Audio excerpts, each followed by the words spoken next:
Quando nós falamos em psicopedagogia, seja ela clínica ou institucional, nós precisamos levar em consideração alguns fatores que são importantíssimos e que, ao mesmo tempo, vão nos auxiliar muito no nosso fazer profissional e também vão nos ajudar a lidar com as angústias próprias da profissão. Seja no atendimento individualizado, na perspectiva clínica, seja no atendimento coletivo, na perspectiva institucional, o psicopedagogo nunca trabalhará sozinho.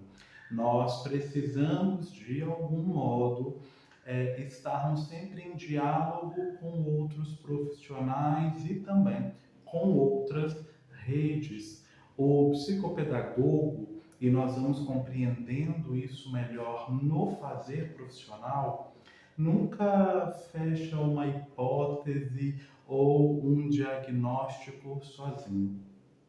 Nós vamos encontrar aí na literatura, da psicopedagogia, nos nossos cursos, formações, enfim, nas nossas especializações, muitas técnicas, muito conteúdo voltado para a avaliação, diagnóstico, mas é muito importante que nós levemos em consideração que quando nós estamos diante de uma pessoa ou diante de um grupo de pessoas, muitos fatores precisam ser levados em consideração.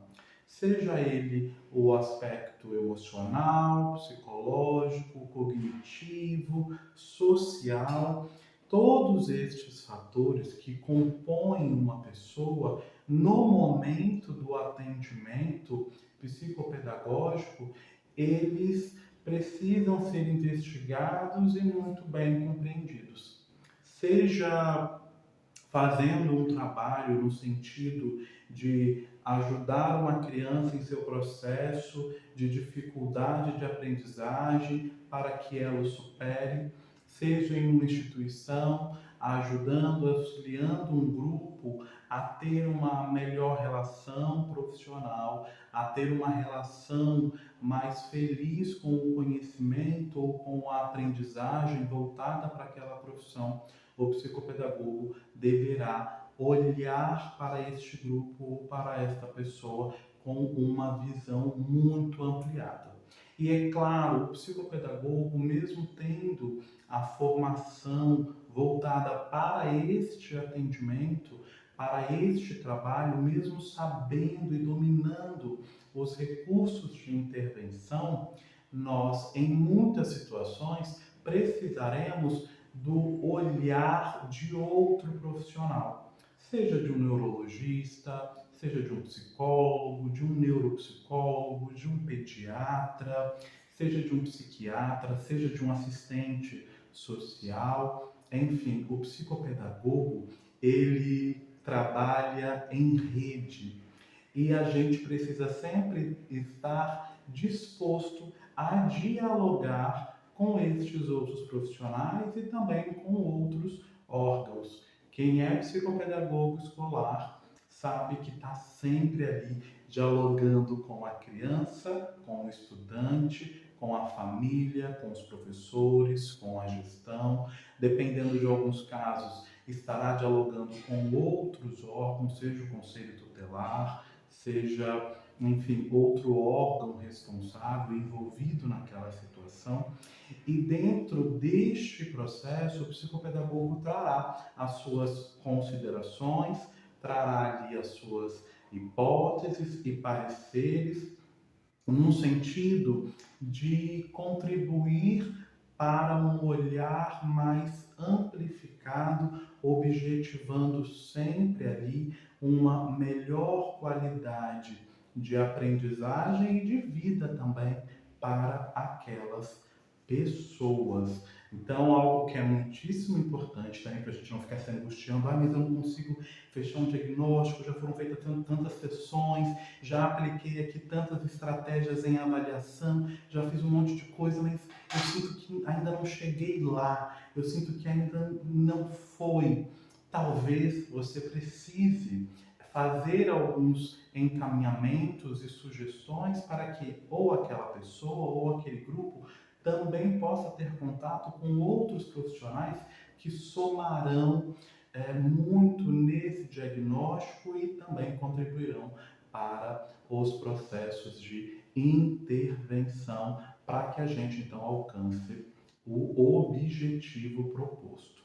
Uma outra questão também muito importante é: eu, enquanto psicopedagogo, preciso ter uma especialização, eu preciso focar em uma área, eu preciso me voltar completamente para uma perspectiva ou para um foco dentro de psicopedagogia, seja trabalhar com o autismo, seja trabalhar com TDAH, seja trabalhar com altas habilidades ou transtornos e dificuldades de aprendizagem. Enfim, a gente sabe que a psicopedagogia ela é muito ampla, é um campo vasto e é sim, de certa forma, muito interessante que a gente vá encontrando foco, mas eu também acredito que isso é algo muito natural no fazer profissional, o que não é diferente dentro da psicopedagogia. A gente tem aquela inclinação, aquela leitura que a gente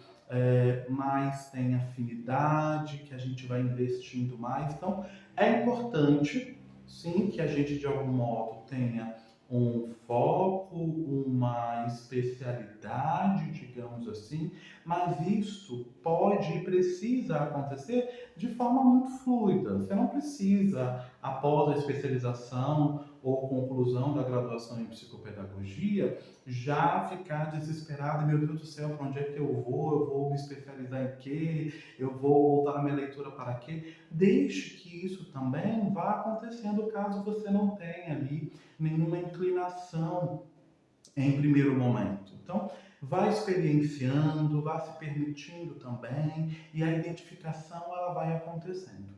Se você também não quiser ter um foco específico e quiser ficar com a psicopedagogia numa perspectiva mais abrangente, está tudo bem. Se você deseja ter um foco, ter uma especialidade, mergulhe nisso também. Eu tenho um foco maior na psicopedagogia institucional e também na aprendizagem socioemocional. Mas para mim, porque é algo muito fluido, é algo que foi acontecendo. Eu compartilhei já com vocês que eu começo na psicopedagogia atuando dentro de uma escola de tempo integral. Então, o meu trabalho é mais voltado para a psicopedagogia institucional, com uma abordagem escolar, mas eu tenho uma visão no sentido do institucional para as muitas organizações, escolas, ONGs, empresas, hospitais. Essa é a área de estudo que eu me identifico e gosto muito. E eu gosto também muito da aprendizagem socioemocional e dos recursos que a aprendizagem socioemocional ela traz como contribuição para a psicopedagogia. E eu consigo fazer este trabalho, eu consigo unir, alinhar essas duas perspectivas no meu fazer psicopedagógico, nos meus atendimentos, nas minhas perspectivas, nos meus diagnósticos, no levantamento das minhas hipóteses, mas isso é algo que foi acontecendo e que está acontecendo para mim. É algo que eu faço com muito amor, com muita paixão. Então, para mim, no meu caso, e também de alguns colegas, foi acontecendo de forma muito fluida. O importante é que você se sinta bem, feliz, confortável, até porque o processo de aprendizagem ele nem sempre será agradável. A gente sabe que existem leituras que são muito duras, a gente sabe que o fazer profissional, o fazer psicopedagógico, ele nos exige muita formação, nos exige muita leitura, nos exige muito estudo, muita dedicação. Então, que nós façamos isso com o máximo de prazer que nós conseguirmos, que nós possamos fazer isso de alguma forma com satisfação e que, claro, esteja dentro da nossa identidade também. E aí eu vou puxar aqui para a aprendizagem socioemocional. Isso faz parte, isso precisa fazer parte do nosso projeto de vida, do nosso propósito. Então, o que eu desejo com a psicopedagogia? Quais são os talentos, as habilidades que eu trago e que de alguma forma podem ser ampliadas com a psicopedagogia? Quais contribuições a psicopedagogia traz para mim e que eu também levo para a psicopedagogia, aqui dentro das minhas habilidades, dentro das minhas inclinações e competências, o que dialoga com a psicopedagogia? Qual é o meu perfil?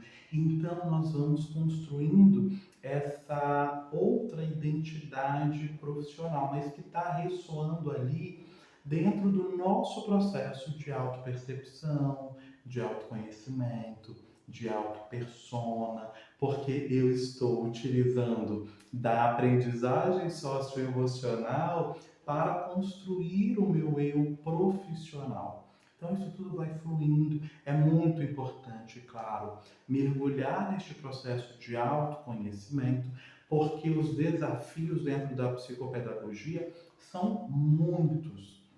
E mais uma vez, é importante que nós estejamos sempre em diálogo com outros profissionais. É muito importante que a gente vá lidando da melhor forma possível com as nossas angústias, com as nossas ansiedades e expectativas em relação ao nosso fazer profissional, mas sempre compreendendo que, seja na clínica ou seja na institucional, o nosso fazer ele é multiprofissional, ele é sempre coletivo. Nós estamos, de um modo ou de outro, sempre ali trabalhando com outros profissionais, buscando sempre o cumprimento do objetivo, que é facilitar o processo de aprendizagem, que é potencializar a pessoa.